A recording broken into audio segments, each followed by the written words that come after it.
Hello friends, welcome back to the my new video guys and my YouTube channel guys. Today friend we are going to talk about guys how can we enable guys auto brightness mode setting in our Tecno phone, and when after enable guys how can we use today I will show you in this video guys.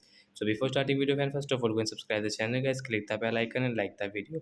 So friends, now let's see guys how can we enable auto brightness setting and how can we use in Tecno phone. So first of all guys we will on our phone setting to enable auto brightness mode. After on phone setting I scroll it and you can see this type of setting in your Tecno phone. So how can you enable your auto brightness mode? So once click on your brightness setting guys, so once you can see display and brightness setting, so once click on this FT brightness means auto brightness setting guys, you can see this automatically adjust to your environment and activities. You can move the slider manual to help adaptive brightness. So we will enable from here. After enable guys, you can see brightness decrease automatic.